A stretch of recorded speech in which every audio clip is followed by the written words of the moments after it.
Last year, I spent 6 months participating in what I was told was a psychological experiment. I found an ad in my local paper looking for imaginative people looking to make good money. And since it was the only ad that week that I was remotely qualified for, I gave them a call and we arranged an interview. They told me that all I would have to do is stay in a room alone with sensors attached to my head to read my brain activity, and while I was there, I would visualize a double of myself. They called it my Tulpa. It seemed easy enough, and I agreed to do it as soon as they told me how much I would be paid. And then the next day, I began. They brought me to a simple room and gave me a bed and then attached sensors to my head and hooked them into a little black box on the table beside me.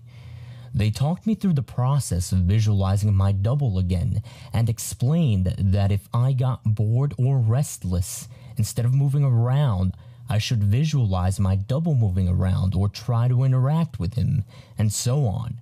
The idea was to keep him with me the entire time I was in the room. Now, I had trouble with it for the first few days. It was more controlled than any sort of daydreaming I'd done before. I'd imagine my double for a few minutes, but then I'd grow distracted. But by the 4th day, I could manage to keep him present for the entire 6 hours. They told me I was doing very well. The second week, they gave me a different room with wall-mounted speakers. They told me they wanted to see if I could still keep the Tulpa with me in spite of distracting stimuli. The music was discordant, ugly, and unsettling, and it made the process a little more difficult, but I managed nonetheless. The next week, they played even more unsettling music, punctuated with shrieks, feedback loops, what sounded like an old-school modem dialing up, and guttural voices speaking some foreign language. I just laughed it off. I was a pro by then. After about a month, I started to get bored. To liven things up, I started to interact with my doppelganger. We would have conversations or play rock, paper, scissors, or I'd even imagine him juggling or breakdancing or whatever caught my fancy.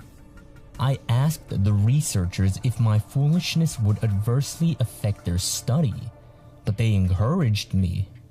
So we played and communicated, and that was fun for a while, and then it got a little strange. I was telling him about my first date one day, and he corrected me. I had said that my date was wearing a yellow top, and he told me it was a green one. Now I thought about it for a second, and realized he was right. It creeped me out, and after my shift that day, I talked to the researchers about it. You're using the thought form to access your subconscious, they explained. You knew on some level that you were wrong, and you subconsciously corrected yourself. Now, what had been creepy was suddenly cool. I was talking to my subconscious. It took some practice, but I found that I could question my Tulpa and access all sorts of memories. I could make it quote whole pages of books I'd read once, years before, or things I was taught and immediately forgot in high school. It was awesome. That was around the time I started calling up my double outside of the research center. Not often at first, but I was so used to imagining him by now that it almost seemed odd not to see him. So whenever I was bored, I'd visualize my double. Eventually, I started doing it almost all the time. It was amusing to take him along like an invisible friend. I imagined him when I was hanging out with friends or visiting my mom, and I even brought him along on a date once. I did not need to speak aloud to him, so I was able to carry out conversations with him and no one was the wiser. Now, I know that sounds strange, but it was fun. Not only was he a walking repository of everything I knew and everything I had forgotten, he also seemed more in touch with me than I did at times. He had an uncanny grasp of the minutiae of body language that I didn't even realize I was picking up on. For example, I had thought the date I brought him along was going badly. but he pointed out how she was laughing a little too hard at my jokes and leaning towards me as I spoke, and a bunch of other subtle clues that I was not consciously picking up on. I listened, and let's just say that that date went very well. By the time I'd been at the research center for 4 months, he was with me constantly. The researchers approached me one day after my shift and asked me if I had stopped visualizing him. I denied it, and they seemed pleased. I silently asked my double if he knew what prompted that, but he just shrugged it off. So did I. I withdrew a little from the world at that point. I was having trouble relating to people. It seemed to me that they were so confused and unsure of themselves, while I had a manifestation of myself to confer with. It made socializing awkward. Nobody else seemed aware of the reasons behind their actions, why some things made them mad and others made them laugh. They did not know what moved them. But I did, or at least I could ask myself and I would get an answer. A friend confronted me one evening. He pounded at the door until I answered it, and came in fuming and swearing up a storm. "You haven't answered when I called you in fucking weeks, you dick," he yelled. "What's your fucking problem?" I was about to apologize to him and probably would have offered to hit the bars with him that night, but my Tulpa grew suddenly furious. "Hit him," it said, and before I knew what I was doing, I heard his nose break. He fell to the floor and came up swinging, and we beat each other up and down my apartment. I was more furious than I have ever been, and I was not merciful. I knocked him to the ground and gave him 2 savage kicks to the ribs, and that was when he fled, hunched over and sobbing. The police were by a few minutes later, but I told them that he had been the instigator, and since he wasn't around to refute me, they let me off with a warning. My Tulpa was grinning the entire time. We spent the night crowing about my victory and sneering over how badly I had beaten my friend. It wasn't until the next morning, when I was checking out my black eye and cut lip in the mirror, that I remembered what had set me off. My double was the one who'd grown furious, not me. I had been feeling guilty and a little ashamed, but he'd goaded me into a vicious fight with a concerned friend. He was present, of course, and knew my thoughts. "You don't need him anymore. You don't need anyone else," he told me, and I felt my skin crawl. I explained all this to the researchers who employed me, but they just laughed it off. "You can't be scared of something that you're imagining," one told me. My double stood beside him and nodded his head, and then smirked at me. I tried to take their words to heart, but over the next few days I found myself growing more and more anxious around my Tulpa, and it seemed that he was changing. He looked taller and more menacing. His eyes twinkled with mischief, and I saw malice in his constant smile. No job was worth losing my mind over, I decided. If he was out of control, I'd put him down. I was so used to him at that point that visualizing him was an automatic process. So I started trying my damnedest to not visualize him. It took a few days, but it started to work somewhat. I could get rid of him for hours at a time, but every time he came back, he seemed worse. His skin seemed ashen, his teeth more pointed. He hissed and gibbered and threatened and swore. The discordant music I'd been listening to for months seemed to accompany him everywhere. Even when I was at home, I'd relax and slip up, no longer concentrating on not seeing him, and there he would be, and that howling noise with him. I was still visiting the research center and spending my 6 hours there. I needed the money, and I thought they were not aware that I was now actively not visualizing my Tulpa. I was wrong. After my shift one day, about 5.5 months in, Two huge men grabbed and restrained me, and someone in a lab coat jabbed a hypodermic needle into me. I woke up from my stupor back in the room, strapped into the bed, music blaring, with my doppelganger standing over me cackling. He hardly looked human anymore. His features were twisted, his eyes were sunken in their sockets and filmed over like a corpse's. He was much taller than me, but hunched over. His hands were twisted, and the fingernails were like talons.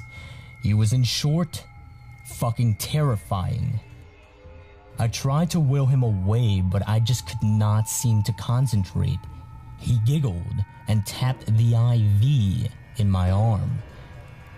I thrashed in my restraints as best I could, but I could hardly move at all. The moment you pulled the good shit, I think. How's mine, all fuzzy? He leaned closer and closer as he spoke. I gagged. His breath smelled like spoiled meat. I tried to focus, but I could not banish him. The next few weeks were terrible. Every so often, someone in a doctor's coat would come in and inject me with something or force feed me a pill. They kept me dizzy and unfocused, and sometimes left me hallucinating or delusional. My thought form was still present, constantly mocking. He interacted with, or perhaps caused, my delusions. I hallucinated that my mother was there, scolding me, and then he cut her throat and her blood showered me. It was so real that I could taste it. The doctors never spoke to me. I begged at times, screamed, hurled invectives, demanded answers. They never spoke to me. They may have talked to my Tulpa, my personal monster. I'm not sure. I was so doped and confused that it may have just been more delusion, but I remember them talking with him. I grew convinced that he was the real one, and I was the thought form. He encouraged that line of thought at times, mocked me at others. Another thing that I pray was a delusion. He could touch me. More than that, he could hurt me. He'd poke and prod at me if he felt I was not paying enough attention to him. Once he grabbed my testicles and squeezed until I told him I loved him. Another time, he slashed my forearm with one of his talons. I still have a scar. Most days I can convince myself that I injured myself and just hallucinated that he was responsible. Most days. Then one day, while he was telling me a story about how he was going to gut everyone I loved, starting with my sister, he paused. A querulous look crossed his face, and he reached out and touched my head, like my mother used to when I was feverish. He stayed still for a long moment, and then smiled. All thoughts are creative, he told me. Then, he walked out the door. 3 hours later, I was given an injection and passed out. I awoke unrestrained. Shaking, I made my way to the door and found it unlocked. I walked out into the empty hallway and then ran. I stumbled more than once, but I made it down the stairs and out into the lot behind the building. There I collapsed, weeping like a child. I knew I had to keep moving, but I could not manage it. I got home eventually. I don't remember how. I locked the door and shoved the dresser against it, took a long shower, and slept for a day and a half. Nobody came for me in the night, and nobody came the next day or the one after that. It was over. I'd spent a week locked in that room, but it had felt like a century. I'd withdrawn so much from my life beforehand that nobody had even known I was missing. The police didn't find anything. The research center was empty when they searched it. The paper trail fell apart. The names I had given them were aliases. Even the money I'd received was apparently untraceable. I recovered as much as one can. I don't leave the house much, and I have panic attacks when I do. I cry a lot. I don't sleep much, and my nightmares are terrible. It's over, I tell myself. I survived. I use the concentration those bastards taught me to convince myself. It works. Sometimes. Not today, though. 3 days ago, I got a phone call from my mother. There's been a tragedy. My sister's the latest victim in a spree of killings, the police say. The perpetrator mugs his victims and then guts them. The funeral was this afternoon. It was as lovely a service as a funeral can be, I suppose. I was a little distracted, though. All I could hear was music coming from somewhere. Distant, discordant, unsettling stuff. That sounds like feedback and shrieking and a modem dialing up. I hear it still, a little louder now.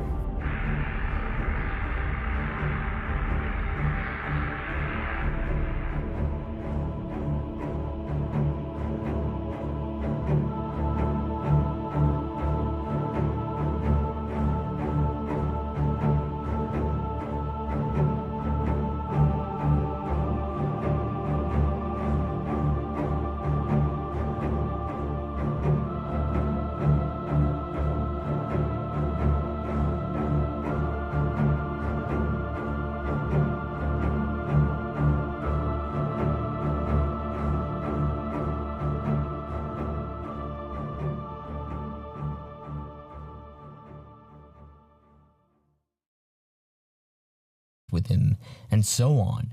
The idea was to keep him with me the entire time I was in the room. Now, I had trouble with it for the first few days. It was more controlled than any sort of daydreaming I'd done before. I'd imagine my double for a few minutes, but then I'd grow distracted. But by the 4th day, I could manage to keep him present for the entire 6 hours. They told me I was doing very well. The second week, they gave me a different room with wall-mounted speakers. They told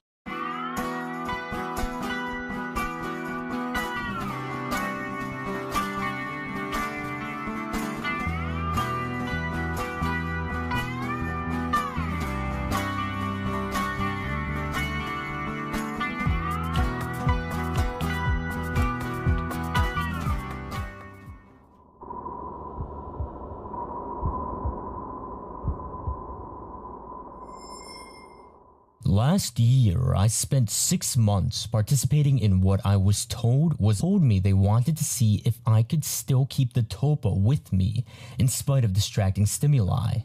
The music was discordant, ugly, and unsettling, and it made the process a little more difficult, but I managed nonetheless. The next week, they played even more unsettling music, punctuated with shrieks, feedback loops, what sounded like an old-school modem dialing up, and guttural voices speaking some foreign language. I just laughed it off. I was a pro by the psychological experiment. I found an ad in my local paper looking for imaginative people looking to make good money. And since it was the only ad that week that I was remotely qualified for, I gave them a call and we arranged an interview. They told me that all I would have to do is stay in a room alone, with sensors attached to my head to read my brain activity, and while I was there, I would visualize a double of myself. They called it my Tulpa. It seemed easy enough, and I agreed to do it as soon as they told me how much I would be paid. And then the next day, I began. They brought me to a simple room and gave me a bed and then attached sensors to my head and hooked them into a little black box on the table beside me. They talked me through the process of visualizing my double again and explained that if I got bored or restless, instead of moving around, I should visualize my double moving around or try to interact